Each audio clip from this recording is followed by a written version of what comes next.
Hi friends, ఎలా ఉన్నారు? అందరు బాగున్నారా? అంటే యాక్చువల్లీ నైట్ పన్నీర్ బిర్యానీ చేశాను. ఎలా చేశాను అనేది వీడియో తీశాను. ఎలా వచ్చిందో ఒకసారి చూసి కామెంట్లో చెప్పండి. చాలా బాగా వచ్చిందండి. టేస్ట్ కూడా చాలా బాగుంది. మనం పన్నీర్ తీసుకునేటప్పుడు ఇప్పుడు కొంతమంది అంటే కొంచెం కల్తీయే వస్తుంది. కాకపోతే కొంచెం మీరు మంచి కంపెనీ, హెరిటేజ్ అలాంటి కంపెనీది తీసుకోండి. లేదు అంటే పాల కేంద్రాలలో దొరుకుతాయి కదా, ఆ పన్నీర్ తీసుకోండి, బాగుంటుంది. ఓన్లీ 2 మెంబర్స్కి అన్నట్టు నేను కొంచెమే చేస్తున్నాను. ఒక 1.5 గ్లాస్. దానికోసమని ఒక పావు కేజీ తీసుకున్నాను పన్నీర్, అంతే. దాన్ని ఫస్ట్ పీసెస్గా కట్ చేసుకొని కొంచెం ఆయిల్ వేసి అందులో ఫ్రై చేసుకుంటున్నాను. ఎందుకంటే పన్నీర్ డైరెక్ట్గా కూడా కొంతమంది వేసుకుంటారు. మనం ఫ్రై చేసుకోవడం వల్ల ఏంటంటే పన్నీర్ పీస్ అనేది మంచి టేస్ట్ కానీ విరిగిపోకుండా ఉంటుంది. దాంట్లోకి కొంచెం ఉప్పు, కారం వేసి కొంచెం ఫ్రై చేసేసి పక్కకు పెట్టేసుకుంటే సరిపోతుందండి. ఇలా కొంచెం కలర్ చేంజ్ అవ్వాలన్నమాట. కలర్ చేంజ్ అయింది అంటే సరిపోతుంది. ఏంటంటే మనం చేసినప్పుడు ఏ పీస్కి ఆ పీస్ అలాగే ఉండిపోతుంది, విరిగిపోకుండా మంచి టేస్ట్ వస్తుంది. అలా దానికోసం ఒక గ్లాస్న్నర బాస్మతి రైస్ ఒక హాఫ్ అన్ అవర్ ముందు నానబెట్టుకోండి. లేదు మీకు అంత టైం లేదు అనుకుంటే ఒక 10-15 మినిట్స్ అయితే నానబెట్టుకోవాలండి. నానితే ఏంటంటే మంచిగా అన్నం అనేది పుల్లలు బాగా వస్తుంది. నానకుండా మనం అప్పటికప్పుడు వేసామనుకోండి కొంచెం మెత్తగా వస్తుంది. అందుకోసమని ఒక హాఫ్ అన్ అవర్ ముందు అయితే నేను నానబెడుతున్నాను.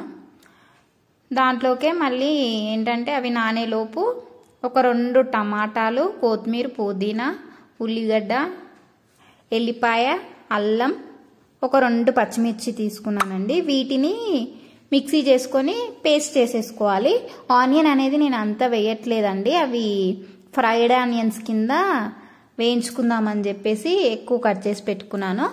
అసలు ఈ పేస్ట్లో ఆనియన్ వేయకున్నా ఏం కాదండి, వేయకున్నా సరిపోతుంది. దీన్ని ఇలా కొంచెం ఒక 2 రౌండ్లు తిప్పేస్తే మిక్సీ అయిపోతుంది కదా.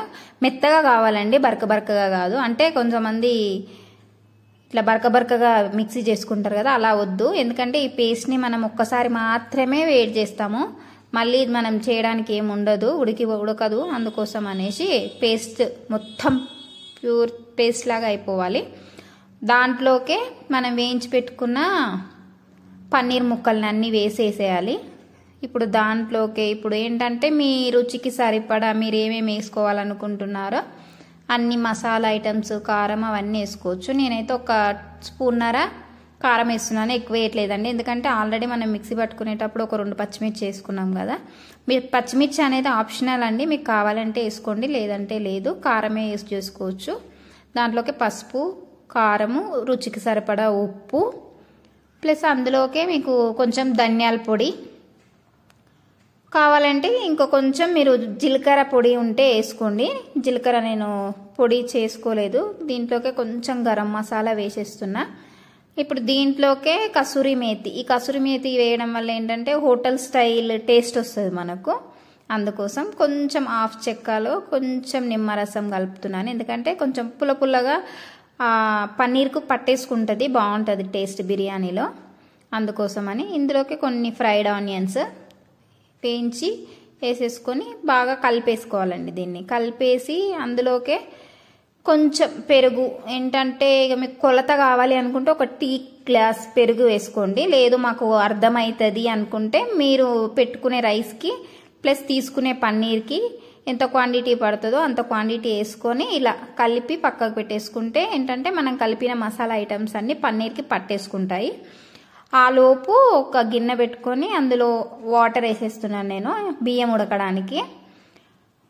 ఒక బియ్యం మునిగే అన్ని వాటర్ తీసుకోండి. ఎలాగో మనము అది ఏంటంటే ఉడికిన తర్వాత దమ్ముకేస్తాం కాబట్టి వాటర్ కొలత అనేది ఏం అవసరం లేదండి. ఒకవేళ మనకు నాకు కొలత కావాలి అంటే తెలియదు అనుకునే వాళ్ళకైతేనేమో ఇప్పుడు మనం గ్లాస్న్నర బియ్యం తీసుకున్నాం కదా, ఒక 6 గ్లాసుల వాటర్ కానీ 7 గ్లాసుల వాటర్ కానీ తీసుకోండి.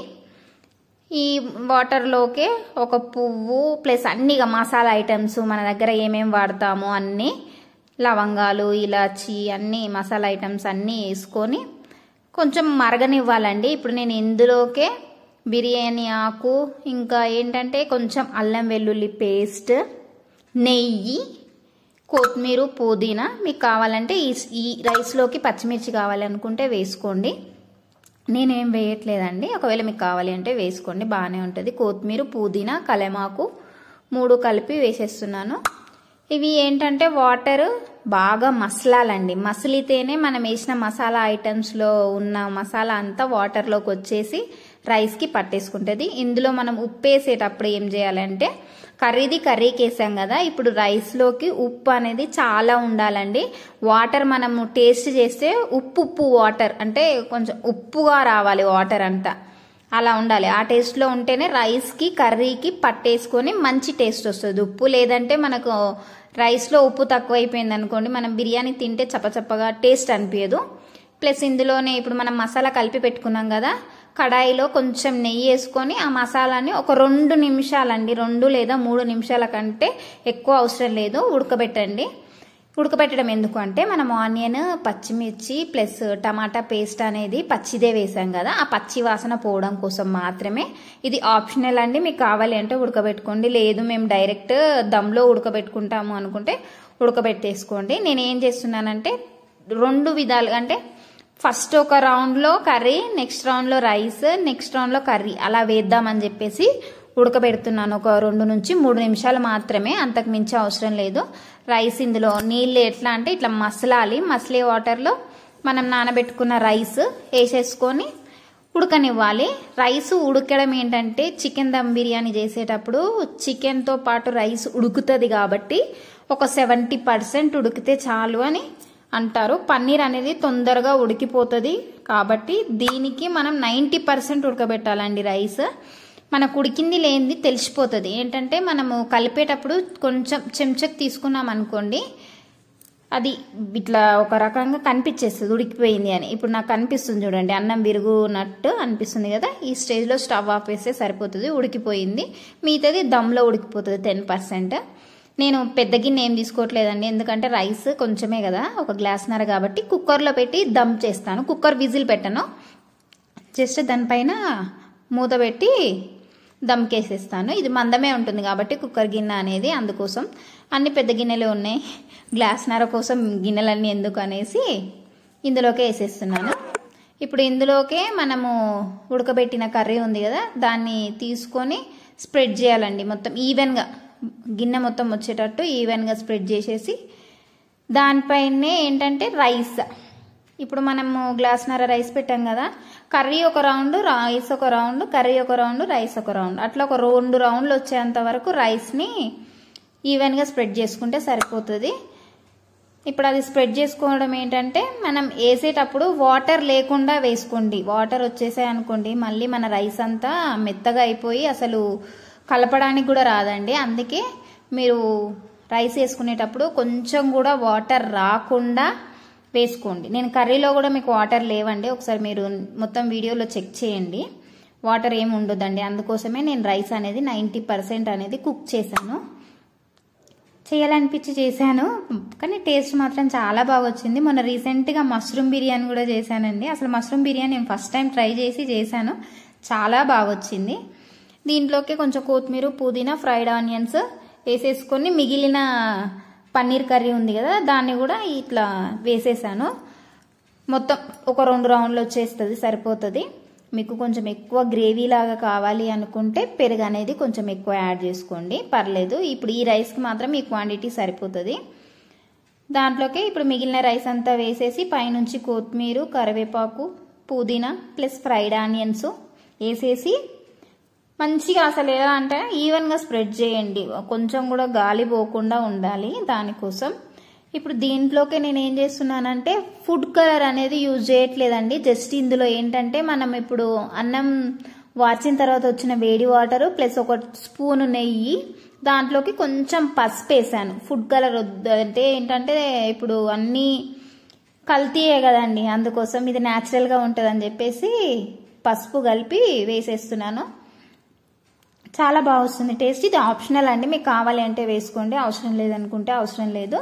పైనుంచి కొంచెం ఆయిల్ వేయండి. ఆయిల్ ఎందుకంటే ఆయిల్ ఫ్రైడ్ ఆనియన్ ఫ్రై చేసిన ఆయిల్ ఉంటుంది కదా, అది వేసేసి ఒక 2 స్పూన్లు నెయ్యి ఎంత ఎక్కువ వేసుకున్నా పర్లేదండి తినేవాళ్ళు, నేనైతే ఒక 2 స్పూన్లు వేసాను. ప్లస్ దీనిపైన ఇప్పుడు మూత పెట్టేసి మీడియం ఫ్లేమ్లో ఒక 2 నుంచి 3 నిమిషాలు కుక్ చేయండి. టైం చూసుకోండి మళ్ళీ, ఎందుకంటే అన్నం అడుగంటుతుంది. అందుకోసం ఒక 2 నుంచి 3 నిమిషాల తర్వాత సిమ్లో పెట్టేసి మొత్తం ఇప్పుడు ఇక్కడ 3 నిమిషాలు అయింది అంటే మీకు ఇంకొక 5 నిమిషాలు, మొత్తం ఒక 8 నిమిషాలు లేదా 7 నిమిషాలు ఉడికితే సరిపోతుందండి. కుక్ అయిపోతుంది. ఆ మసాలా దమ్ అనేది పట్టేసుకుంటుంది రైస్కి. మనం ఆల్రెడీ పన్నీర్ అనేది వేయించాం కాబట్టి ఉడికిపోతుంది. ఒక 7 నిమిషాలలో మనకు కావాల్సిన బిర్యానీ రెడీ అయిపోతుందండి. మా హస్బెండ్ వర్క్ నుంచి వచ్చే వరకు నేను బిర్యానీ చేసి పెట్టాను. చాలా హ్యాపీగా ఫీల్ అయ్యాడు. టేస్ట్ కూడా చాలా బాగా వచ్చింది. అంటే చేయాలనిపించేసింది, చేసేసాను. ఈరోజు మార్కెట్ అవుతుంది అనమాట. గురువారం మా ఇంటి దగ్గర మార్కెట్ అవుతుంది. ఇక చేద్దామనేసే అనుకుని షాప్కి వెళ్ళి తీసుకొని వచ్చాను. చాలా బాగా వచ్చిందండి. అసలు టేస్ట్ కానీ అది ఫ్లేవర్ కానీ చాలా బాగా వచ్చేసింది. ఆనియన్ దాంట్లో మంచింగ్ కోసం ఆనియన్, క్యారెట్, నిమ్మకాయ ప్లస్ అది మార్నింగ్ చేసింది పప్పు అండి, తీయపప్పు, పెరుగు, వాటర్ అంతే. ఇంకా దీంట్లోకి సపరేట్గా నేను గ్రేవీ ఆగా ఏం చేయలేదండి. ఒకవేళ మీకు గ్రేవీ కావాలి, అలా తింటేనే బాగుంటుంది అనిపిస్తే ఒకవేళ ఎగ్ మసాలా కర్రీ చేసుకోండి. లేదు అనుకుంటే పన్నీర్ కర్రీ చేసుకునేటప్పుడే కొంచెం కర్రీ పక్కకు పెట్టేసుకోండి, సరిపోతుంది. లేదు అవసరం లేదు అనుకుంటే అవసరం లేదండి. చాలా బాగా వచ్చింది. నేను కింది నుంచి కలుపుతున్నాను. అది మాడింది అనేసి అనుకోకండి, అది మసాలా కింది నుంచి తీస్తున్నాం కదా, మసాలా అనేది వచ్చేసింది. సరిపోయిందండి. రైస్కి సరిపడేటట్టు మసాలా సరిపోయింది, కారము సరిపోయింది, అన్నీ సరిపోయాయి. చాలా టేస్టీగా ఉంది అసలు బిర్యానీ. ఒక్కసారి మీరు ట్రై చేయండి. మీ టేస్ట్ ఎలా వచ్చింది అనేది నాకు కమెంట్లో చెప్పండి. ప్లస్ ఒకవేళ మీకు రైస్ ఉడకలేదు ఎలా అనిపిస్తే ఒకసారి కమెంట్లో పెట్టండి, నేను మీకు క్లియర్గా ఎక్స్ప్లెయిన్